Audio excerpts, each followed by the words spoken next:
à tous pour la conférence Veille et curation au service de votre entreprise qui est proposée par Partenaire Web Marketing, moi-même Valérie Payotte. Donc commençons d'abord par me présenter pour ceux qui ne me connaissent pas encore. Donc on va prendre quelques minutes pour faire les présentations. À savoir que je suis formatrice depuis septembre 2000. J'enseigne d'abord dans les écoles, puis dans le privé. J'ai également mis en place un réseau professionnel sur les Pays de la Loire depuis janvier 2010. Je suis également freelance dans le domaine du web marketing depuis janvier 2010 avec l'entreprise Partenaire Web Marketing. Et plusieurs personnes me connaîtront pour ce que je fais également depuis février 2011, c'est-à-dire Frogginette. Frogginette est le Web 2.0 qui est mon blog sur l'utilisation des réseaux sociaux pour les entreprises, sur lequel vous allez retrouver plus de 150 articles sur comment utiliser les réseaux sociaux pour faire connaître votre petite entreprise. Alors, au menu de la conférence d'aujourd'hui, quelques règles de bonne conduite sur les réseaux sociaux au niveau de votre contenu. On va voir également comment mettre en place une ligne éditoriale, comment mettre en place une ligne éditoriale de qualité sur vos réseaux sociaux. Également, on va passer un moment, bien sûr, sur le sujet principal aujourd'hui qui est la veille, la curation et le blogging. Et pour finir, je vous présenterai mon meilleur ami, le meilleur ami de la curation, l'outil par excellence pour travailler votre curation. Donc certains se doutent quand même en ayant lu mon blog, certains se doutent de qui va être cet ami de la curation. Vous verrez tout à l'heure si vous aviez raison. Et en dernier point, donc je vous présenterai une prestation pour aller encore plus loin dans l'apprentissage de toute cette information. En savoir que les conférences Frogginette vous apprennent le pourquoi et le quoi, et par la suite, les formations en privé, en ligne, vous apprennent le comment. Donc on verra ensuite comment découvrir, aller plus loin. Quelques règles de bonne conduite à savoir sur les réseaux sociaux. C'est important de ne pas y faire n'importe quoi sur vos réseaux sociaux. Faites attention à présenter votre meilleur profil. C'est comme quand vous faites de la photo. Vous n'allez pas vous présenter là où vous n'êtes pas tout à fait à votre avantage. Tout d'abord, posez-vous deux questions. Qui souhaite s'abonner à une liste de pubs? Si votre mur Facebook n'est qu'un ensemble de pubs pour votre entreprise, personne ne va vous suivre. Si votre compte Twitter ne fait que des liens vers votre site internet, personne ne va vous suivre. Pensez-y. Moi, j'ai aucune raison pour laquelle je m'abonne à ta pub si je ne te connais pas. Donc, important de ne pas faire de votre réseau social une liste de pubs. Et deuxièmement, personne ne va s'abonner non plus à une page vide. Donc, si sur votre réseau social, il ne se passe pas grand-chose, si vous y êtes une fois tous les 2-3 semaines, il n'y a personne qui va s'abonner. Pensez aussi à parler à un langage qui est compris par votre communauté. Posez-vous deux questions. Quels sont leurs intérêts? D'abord, qui sont mes prospects? Qui je veux avoir dans ma communauté? Quels sont les intérêts? Et quels sont les sujets de discussion qui les animent? Si je suis coiffeur, c'est sûr que je peux être intéressée par le tennis, mais je ne suis pas certaine que c'est pour ça que j'ai envie d'être suivie. Donc, si je parle que de tennis sur mon mur Facebook, il y a de grandes chances que je n'attire pas la communauté à laquelle j'aspire. Tandis que si je parle, par exemple, des derniers, si je présente des photos d'images de super coiffures modernes, innovatrices, à ce moment-là, il y a peut-être des chances. Si je partage des articles sur les dernières trouvailles dans le monde de la coiffure, il y a encore des chances que j'attire les gens qui s'intéresseront à mon salon de coiffure. Donc, pensez à quels sont les intérêts des prospects que vous visez et quels sont les sujets de discussion qui les animent. Qu'est-ce qu'ils ont comme sujet de discussion sur lequel vous pouvez partager. Ensuite, une fois que vous aurez déterminé quels sont leurs intérêts, quel est le sujet qui les anime, que vous avez bien compris que s'abonner à une liste de pubs, ça n'arrivera pas, il y a une page vide non plus, pensez à adopter votre ton, votre rythme, votre discours à vos contacts. Quelles sont les habitudes de votre communauté? Est-ce qu'ils passent souvent sur les réseaux sociaux? Est-ce que c'est du B2B, donc des entreprises que vous visez, et à ce moment-là, ils ne sont pas très souvent sur les réseaux sociaux? Si tel est le cas, ça ne sert à rien de les bombarder de pubs toute la journée, ni d'articles toute la journée. Quelqu'un qui va chercher un auditoire de particuliers qui sont plus souvent sur les réseaux sociaux, va probablement mettre plus de messages que quelqu'un qui va faire en sorte de faire du B2B, business to business, qui lui va aller tranquillement dans le nombre de messages. Donc, il y a aussi des réseaux sociaux sur lesquels on va aller plus de messages, qu'on va mettre plus de contenu, et d'autres sur lesquels on va en mettre moins. Exemple, sur Twitter, c'est un réseau de partage de contenu, on va en mettre plus que sur un vidéo, qui est un réseau beaucoup plus lent, beaucoup plus statique, et si vous mettez beaucoup de messages, vous allez être le seul de vos contacts. Donc vos contacts vont voir que vos messages, et ils vont finir par se désabonner parce qu'ils en auront assez de voir que vous partout. Donc, faire attention de bien respecter les règles implicites de chaque réseau et de vous mettre au pas des habitudes de votre communauté.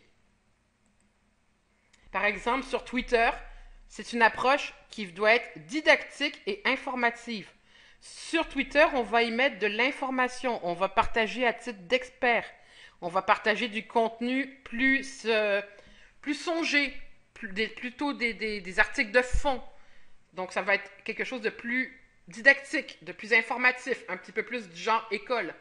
Tandis que sur un réseau comme Facebook, on a une approche complètement différente, beaucoup plus conviviale, beaucoup plus humaine, où les gens qui sont présents sur Facebook, eux, si vous passez votre temps à leur mettre des articles longs, lourds et tout ça, ça va pas le faire. Par contre, il faut que vous passiez le matin dire bonjour, et puis que de temps en temps vous discutiez avec eux, que vous ayez dans les groupes vous faire connaître, et chose que vous ne ferez pas sur Twitter. Donc, chaque réseau a vraiment son approche. Sur Viadeo, on a une approche professionnelle et formelle. Ici, ce qui est important surtout, c'est formel. Vous n'allez pas faire « Hey, coucou, la lol, maison des bisounours » sur Viadeo. D'accord? N'oubliez pas que sur Viadeo, vous allez vous y présenter comme un vrai pro, alors que sur Facebook, il y a le côté ludique, il y a le côté famille, il y a le côté plus convivial. Sur Viadeo, ça va être un réseau social beaucoup plus formel, beaucoup plus professionnel. Pinterest, c'est un petit réseau social qui commence à prendre pas mal de place, surtout aux États-Unis. Réseau social de partage d'images. C'est une approche très visuelle, très ludique, où on va, par exemple, quand on a une boutique en ligne, partager des photos de nos différents produits. C'est un réseau social où est-ce qu'on va, par exemple, partager, si on est graphiste, les images de ses compositions. Si on est dans création web, on va présenter les templates des différents sites web qu'on a créés. Et si on est dans le voyage, on va présenter des images du lieu où on va aller. Donc, beaucoup d'images, beaucoup de visuels. Et chaque entreprise peut y avoir intérêt.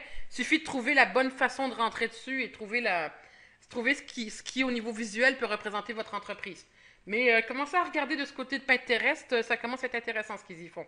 Donc, comme je vous dis, une fois qu'on a déterminé le réseau social sur lequel on veut aller, si vous ne savez pas sur quel réseau social aller, allez regarder la première vidéo que j'ai faite, qui est sur ma chaîne sur YouTube. Vous cherchez Valérie Payotte sur YouTube. Vous allez trouver la première vidéo que j'ai faite sur la première conférence Initiation aux réseaux sociaux.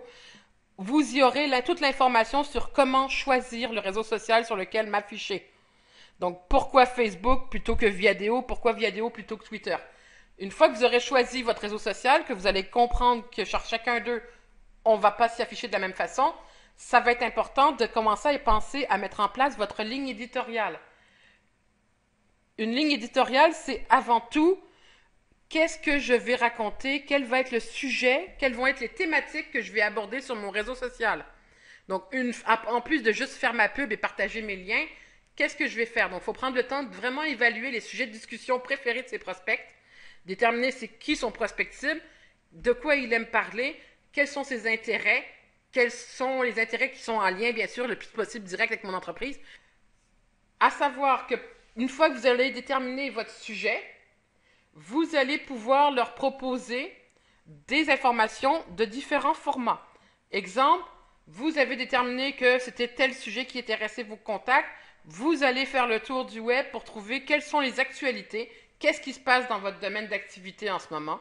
Donc, de quoi on peut entendre parler. Une fois que vous faites les actualités, vous allez ensuite regarder du côté des innovations. Quelles sont les mises à jour, les améliorations, les nouvelles utilisations de vos produits, de vos services? Ça va intéresser vos prospects qui s'intéresseront à votre entreprise si ils ont l'information sur qu'est-ce qui se passe dans votre domaine d'activité. Ensuite, histoire de donner un petit peu d'événements à tout ça, un peu de mouvement, parlez des rassemblements autour de votre thématique. Vous êtes coiffeur, il se passe le 24 heures de la coiffure mondiale, ben parlez-en, c'est super important. Si vos prospects s'intéressent à la coiffure, donc s'intéressent à votre entreprise, parlez de ce qui se passe comme événement au niveau local, au niveau national, au niveau mondial, dans votre domaine d'activité. Donc là, on est loin de la simple pub, on est vraiment dans l'informatif. Et comme je disais, s'ils sont intéressés par votre domaine d'activité, ben, obligatoirement, ils seront contents d'avoir ce genre d'informations sur votre profil.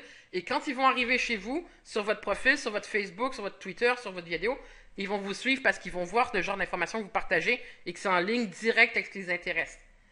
Autre chose, vous avez une entreprise locale, vous avez des clients plus locaux, plus régionaux, ben, parlez un petit peu de ce qui se passe dans votre ville à ce moment-là. Comme ça, vous allez intéresser plus facilement les prospects qui se trouvent près de chez vous. Si moi je suis une petite entreprise qui a pignon sur rue à Angers, par exemple, comme moi, et que mes clients ils sont dans un rayon de 100 km, ben, si je parle de ce qui se passe dans la région, je vais attirer les gens qui ont dans un rayon de 100 km et c'est beaucoup plus intéressant pour moi à ce niveau-là. Au niveau de l'animation sociale, ça veut dire mettre des messages sur mes réseaux sociaux pour faire bouger les choses, pour animer, pour mettre du contenu. On a 3 pôles, on a 3 outils. On a tout d'abord la veille qui va être finalement d'aller chercher l'information sur Internet. Suivra ensuite la curation, qui est le fait de travailler ma veille pour la présenter. Et il y a un autre palier très intéressant au niveau de l'animation sociale, qui est le blogging. C'est-à-dire que vous devenez la personne qui s'occupe de créer le contenu pour mettre sur les réseaux sociaux. Non seulement vous allez chercher de la veille, de la curation, mais en plus, avec le blogging, vous allez partager vos propres contenus. La veille, c'est un outil très, très intéressant, autant pour vous que pour vos contacts. C'est très intéressant d'abord pour l'entreprise qui va faire sa veille, parce que vous allez garder un œil tout le temps sur ce qui se passe dans votre entreprise. Vous allez garder un œil sur votre environnement professionnel, mieux comprendre ce qui se passe autour de vous. Respect compétitif, surtout en ce moment, tout change tellement vite dans notre société. En faisant une veille, ben, vous allez pouvoir savoir qu'est-ce qui s'est passé, quels sont les derniers événements, quelles sont les dernières innovations, qu'est-ce qui se passe dans ma ville, quelles sont les nouvelles méthodes de fonctionnement dans mon travail. Donc, non seulement vous allez avoir du contenu à partager à vos contacts, mais en plus, vous-même, vous allez continuer à apprendre au niveau de votre profession et c'est vraiment pas quelque chose qui est négligeable pour un professionnel. Il existe plusieurs outils de veille. Donc, veille étant le fait d'aller chercher de l'information sur Internet sur un sujet donné. Donc, les outils de veille par excellence, Twitter. Twitter, excellente source d'information parce que c'est un réseau où est-ce qu'on partage des connaissances, partage des liens. Donc, beaucoup de personnes utilisent Twitter pour faire leur veille. Une raison de plus d'ailleurs pour y être présent en tant qu'entreprise parce que les gens utilisent cet outil comme ressource de veille. Et si dans leurs résultats de recherche, ils trouvent vos propres liens vers votre blog, c'est tout gagné pour vous au niveau de la visibilité. Autre outil de veille, Google Alert, Google Reader.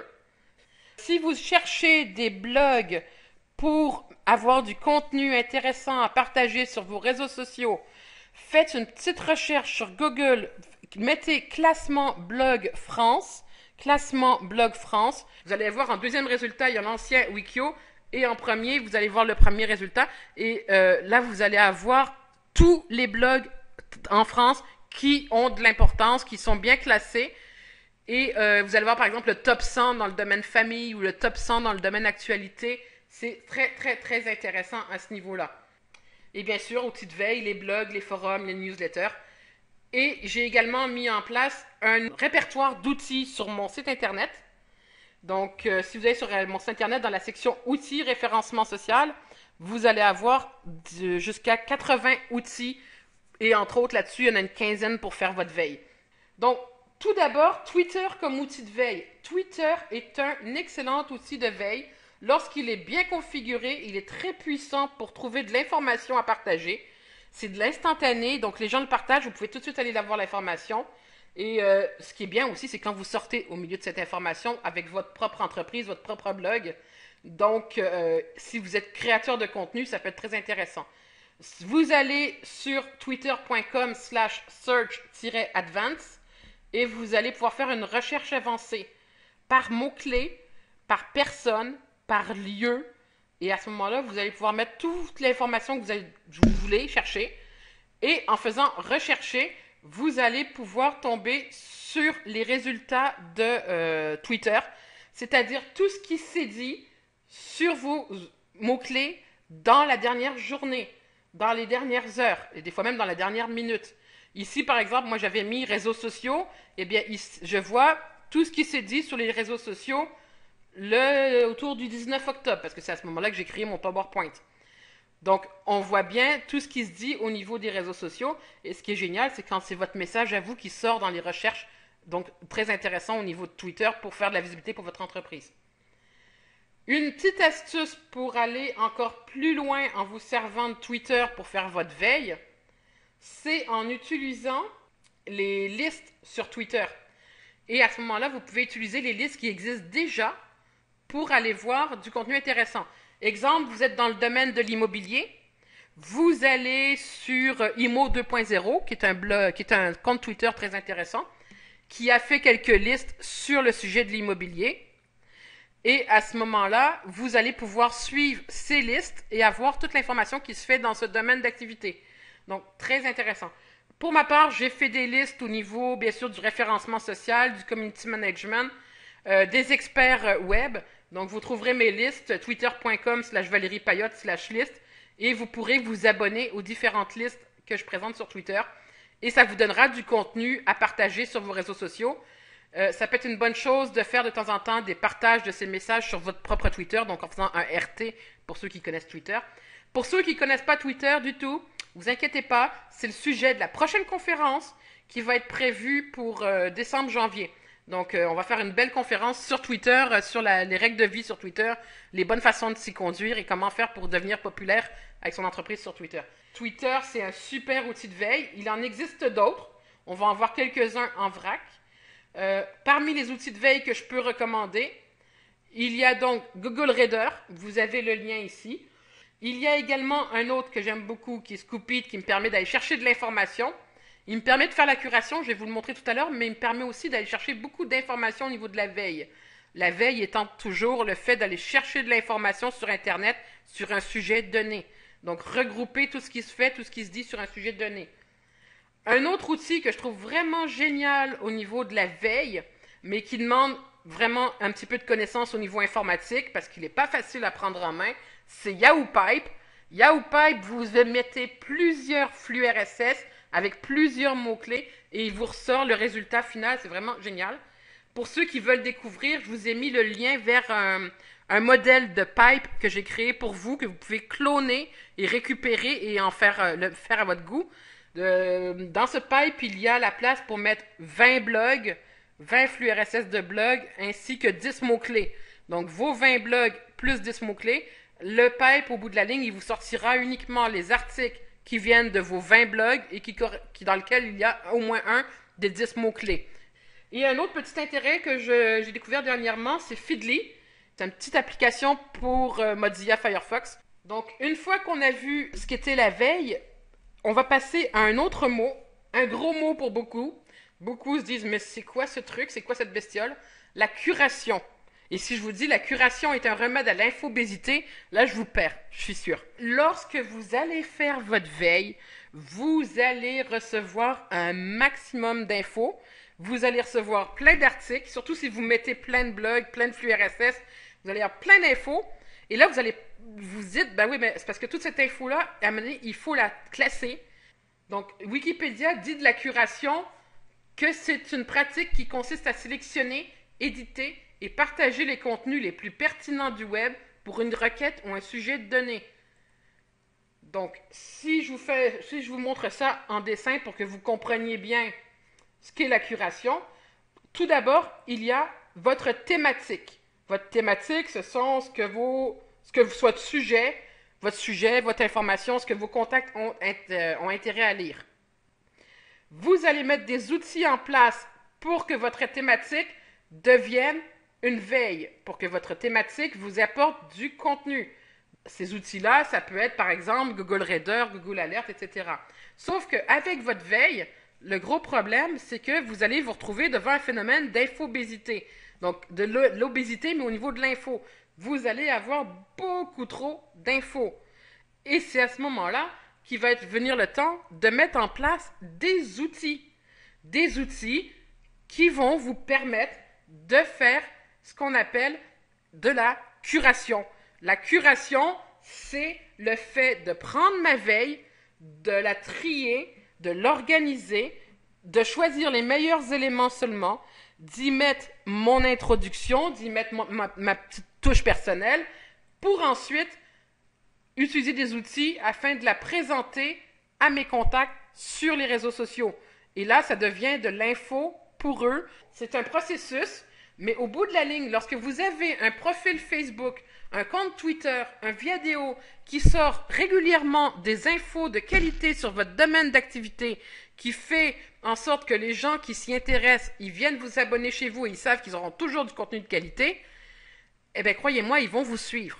Et non seulement ils vont vous suivre, mais ils vont vous mettre dans leur liste d'intérêts pour revenir vous voir régulièrement. Et non pas, je te suis parce que je t'aime bien, mais je ne reviendrai pas. Maintenant, vous allez me dire, ouais, mais c'est beau, quoi. J'ai pas toute ma vie à passer sur mes réseaux sociaux. Je peux pas y faire des heures et des heures. Non, effectivement, c'est pour ça qu'il existe des outils qui font le boulot pour vous. Vous n'avez pas besoin de toujours tout faire tout seul. Il y a des outils qui existent qui, une fois bien configurés, bien automatisés, vont pouvoir faire une super curation, je vous dirais à 80% automatisée. Le processus de curation se développe en 3 étapes. Première étape, c'est la veille. On trouve l'information juste qui correspond à nos mots-clés les plus pertinents. On va utiliser des outils pour amener vers nous l'information intéressante. La deuxième étape, c'est l'étape de curation. C'est l'étape où on fait le tri de l'information grâce à des outils de curation ou critères de notre ligne éditoriale. Ensuite, on va rédiger un petit commentaire, un petit résumé, une introduction. On choisit la plus belle image et on va renvoyer l'info vers les réseaux sociaux. Donc, la curation, c'est finalement le principe de prendre l'article sur le blog de quelqu'un, de cibler les meilleurs, de mettre une petite intro, une petite image et de le renvoyer sur les réseaux sociaux. Là, vous allez me dire, ouais, mais c'est pas cool, quoi. Tu shippes le contenu de quelqu'un d'autre. Tu piques le contenu de quelqu'un d'autre. Ben, moi, je peux vous dire que si vous avez envie de faire la curation de mon blog et de prendre tous les articles de mon blog pour ensuite les envoyer tous vers les réseaux sociaux, en laissant bien sûr le lien vers mon blog, ça sera avec plaisir. Dans le processus de curation, tout le monde est gagnant. Vous avez du contenu à partager sur vos réseaux sociaux. Le blogueur qui a écrit l'article a un max de visibilité supplémentaire grâce à vous. Et votre contact qui s'abonnera à votre compte sera content parce qu'il aura des articles à lire de qualité en venant chez vous. Donc, tout le monde est gagnant avec le processus de création. Maintenant qu'on a vu que la curation, c'était quoi, on va voir un petit peu pourquoi. Pourquoi est-ce que je prendrais le temps de faire ça? Donc, pourquoi mettre la curation en place? Premièrement, pour animer vos réseaux sociaux.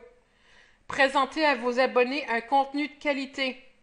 Vous positionnez comme expert de votre domaine. Si moi je viens sur votre profil et que je vois tout ce que vous allez partager est vachement intéressant, que ça parle du sujet qui m'intéresse et que vous avez régulièrement du contenu nouveau, je sais que vous êtes un expert de votre domaine.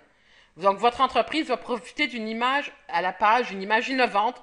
On va voir que vos contenus suivent l'actualité de votre domaine, que votre entreprise se positionne comme un leader de l'information. Et là, vous allez vraiment y gagner au niveau de la crédibilité. Donc, crédibilité de votre entreprise, crédibilité de votre professionnalisme. On va savoir que vous savez de quoi vous parlez. Maintenant, c'est pas nécessaire d'envoyer 12 messages par jour. Si vous me dites, ben moi, j'ai pas beaucoup de temps, vous me faites de la curation pour 3-4 messages par semaine, c'est déjà bien quand même. Le principal, c'est de le faire de façon régulière et de bien le faire. Et d'autant plus que la curation va leur donner à vos prospects une bonne raison de vous suivre. Ils vont savoir que les sujets que vous traitez, ce sont les sujets qui les intéressent. Ils vont avoir de l'information de qualité sur vos pages, sur vos profils, sur vos contenus. Ils vont avoir envie de venir vous suivre. Maintenant, si vous avez envie d'aller une étape plus loin et que vous avez un petit peu de temps, parce que là, j'avoue que ça prend quand même un petit peu de temps dans votre semaine, donc vous dites, ben, moi, j'ai pas trop envie de faire la curation des articles de tous mes confrères, ou alors sur mon sujet, il s'écrit pas grand-chose d'intéressant. Il n'y a pas énormément de blogs qui parlent de mon sujet d'activité ou ils en parlent pas comme je voudrais. À ce moment-là, la meilleure chose, c'est de faire du blogging. C'est-à-dire que vous devenez la source de curation des autres. Vous devenez un élément de la veille pour les autres. Donc, vous allez avoir un peu plus d'implication, mais surtout beaucoup plus de résultats. Parce que les articles que les gens vont partager, ça sera les vôtres. Et à ce moment-là, vous allez pouvoir gagner énormément en visibilité pour votre entreprise. Un blog, je vous conseille de faire un article par semaine sur votre blog. Et si vous n'avez pas le temps de rédiger un article par semaine, il y a plusieurs auteurs dans mon équipe qui rédigent pour vous. À partir de 125 € par mois, vous pouvez avoir un article par semaine rédigé par un auteur de mon équipe. Donc, c'est vraiment pas un gros forfait et du coup, vous n'avez rien à faire sur votre blog.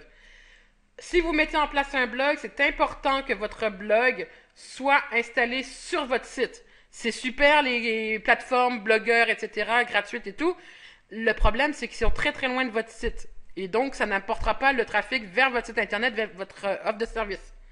Donc, vos fans, vos followers vont plus partager des liens vers votre site si votre blog est collé dessus. Donc, on fait www.monsite/blog. On met son blog collé sur son site. On va également y gagner au niveau du référencement naturel parce que tout le boulot que vous allez faire sur votre blog va aider au contenu de votre site internet. Donc, ça va aider à sa visibilité, ça va faire des liens qui vont entrer. Il va y avoir des liens vers votre site internet qui vont circuler. Parce que quand l'article, il est peut-être en /blog, mais en avant, c'est monsite.com. Donc, c'est monsite.com qui va circuler sur les réseaux sociaux. Très, très intéressant pour vous. Et du coup, vos lecteurs sur votre blog, ils seront à un clic de vos services, vos produits. Votre blog, il devient une source de curation aussi pour les autres. Non seulement vous allez pouvoir faire la curation des autres, mais les autres pourront faire la curation de votre blog aussi. Donc, vous allez passer beaucoup plus de visibilité. Et ceux qui ça intéresse, j'ai en place un blog, partenaireswebmarketing.com/blog. Donc, vous y retrouverez un grand nombre d'articles à découvrir. Je disais tout à l'heure que j'avais un grand ami au niveau de la curation. Je ne savais pas si tout le monde allait savoir de qui je parlais. Et oui, effectivement, il s'agissait bien de mon ami Scoopit. J'ai jeté un œil rapidement sur le chat et je vois qu'on me pose une question très intelligente. De quoi on parle sur son blog? Sur son blog, on va parler de la même chose que sur sa veille, que sur sa curation. On va parler des sujets qui intéressent nos prospects. Que ça soit qu'est-ce qui s'est fait de nouveau dans notre domaine, que ça soit les petites histoires de nos clients, mais pas, bien sûr, on ne les nommera pas, hein, mais on peut dire, par exemple, une histoire vécue, mais sans la raconter c'est qui. On peut aussi parler de ce qui se passe dans le domaine. On peut faire une liste des 10 meilleures façons de s'acheter des chaussures, des 3 choses qu'on a ne pas oublier lorsqu'on achète un pantalon. Donc, on fait différents articles comme ça. Mais comme je dis, si vous êtes fait appel avec des plumes publiques, des gens qui ont l'habitude d'écrire, ils vous aideront à trouver des sujets. Donc, Scoopit, le meilleur ami du curateur, mon meilleur ami par excellence, parce que, bon, bien sûr, je fais beaucoup de curation.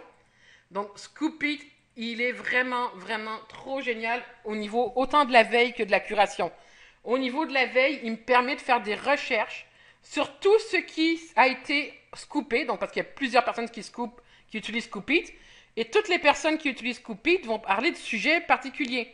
Donc, si par exemple, je suis un architecte d'intérieur, j'inscris dans Scoopit architecture d'intérieur et Scoopit, il va me donner tout ce qui s'est dit cette semaine, tous les articles qui ont été partagés sur l'architecture d'intérieur. D'autant plus intéressant que les articles qui ont été partagés sur Scoopit, c'est qu'il y a quelque part quelqu'un qui a dit cet article-là est assez intéressant pour que j'ai envie de vous le partager. Donc, il y a un pré-tri qui a été fait. Alors, il y a déjà quelqu'un qui a fait un tri. Sauf, bien sûr, quand c'est des articles de son propre blog, là, bien sûr, on se trouve toujours très intéressant. Mais ça permet vraiment de faire une belle recherche. Et ensuite, l'avantage avec Scoopit, c'est qu'une fois que j'ai trouvé des articles intéressants, je peux également décider, moi de mon côté, de prendre les articles intéressants et de les partager sur mes réseaux sociaux. Et là où Scoopit est vraiment hors du commun, c'est qu'il utilise tous les réseaux sociaux ou presque. Je peux partager avec Scoopit en un clic sur Facebook, Twitter, LinkedIn, sur mon blog WordPress, faire un blog de curation. Je peux partager sur Google+, sur Pinterest, sur Stumble. Donc, je peux partager partout l'article que j'ai trouvé intéressant, simplement en cliquant sur Rescoop, et là, je l'envoie sur un ou sur tous mes réseaux sociaux. Et Scoop.it me fait gagner énormément de temps au niveau de la curation parce qu'on s'entraide tous en trouvant les sujets les plus intéressants. Donc, devenir un curateur sur Scoop.it, c'est aussi facile. On va cliquer sur My Topic, on va aller créer son topic. On va tout simplement y inscrire le titre de son topic, donc le titre de sa page. Hein, comme par exemple, moi, ici, j'ai fait Froggynet et Twitter pour l'entreprise. On va mettre une petite description.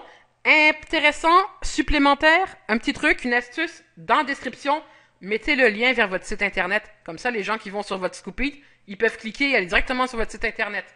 Donc, n'oubliez pas le http:// votre site internet, ça peut être intéressant. Scoop.it est en plusieurs langues au niveau des articles. L'outil va être en anglais, mais vous pouvez lui dire envoie-moi que des articles en français. Et à ce moment-là, vous allez choisir français. Et vous pouvez marquer vos mots-clés pour aller chercher l'information au niveau des mots-clés qui vous intéressent, du sujet qui vous intéresse. Donc, prenez le temps de créer votre topic sur Scoop.it, ça prend 2 minutes, et à ce moment-là, ça vous permet d'avoir une vraie belle présence sur Scoop.it. Mettez aussi une petite icône, quelque chose qui va vous représenter, ça peut toujours être intéressant. Scoop.it est aussi devenu un outil supplémentaire de visibilité. Sur Scoop.it, vous allez avoir votre propre topic, donc votre propre mur, sur laquelle vous allez pouvoir partager les articles de votre curation, les articles que vous allez avoir trouvés, mais vous pourrez aussi partager les pages de votre site internet. Il va vous donner aussi les statistiques de qui vous suit, qui a cliqué, qui a vu. Ici, vous avez les statistiques de mon Scoop.it créé en 48 heures après. Qu'est-ce que ça donne? Autre chose que vous pouvez faire sur Scoop.it, gagner encore plus de temps, c'est suivre les personnes qui ont commencé avant vous sur Scoop.it. Ceux qui ont déjà mis en place une curation sur vos sujets. Ceux-là, ils vont déjà vous avoir des articles à vous proposer que vous pourrez ensuite vous-même envoyer vers vos réseaux sociaux. Donc, suivez les gens qui sont déjà sur Scoop.it, qui sont déjà des curateurs. Ça peut être une bonne façon de fonctionner.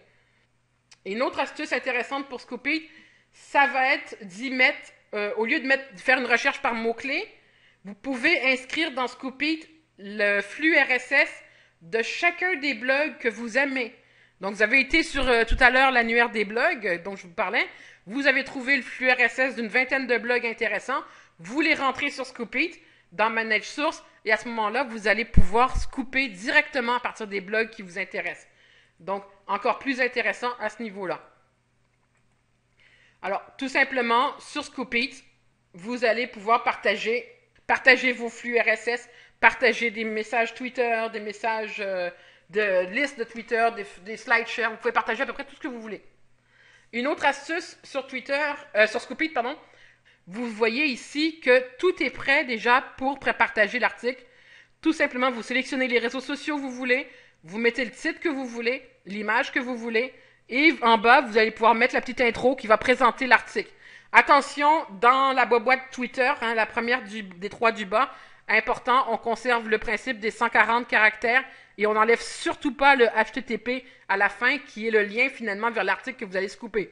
Donc vous pouvez changer tout ce qui est en avant, mais ne changez pas le HTTP. Donc la prochaine acétate vous parle un petit peu des conférences Froggynet en général. Elles seront toujours gratuites. Je vous propose des conférences toujours gratuites. Si vous avez aimé la conférence que je vous propose, je vous inviterai à encourager mon travail, parce que c'est quand même des heures pour vous proposer des conférences comme celle-ci avec du vrai contenu et non pas juste de la pub. Donc, je vous propose de faire un petit tour sur froggynet.com, froggy-net.com, et à ce moment-là, devenir fan, devenir follower, devenir abonné à ma newsletter. L'offre du moment pour aller plus loin, bien sûr, création de votre blog sur votre site internet, comme je vous en avais parlé tout à l'heure, plus formation Twitter.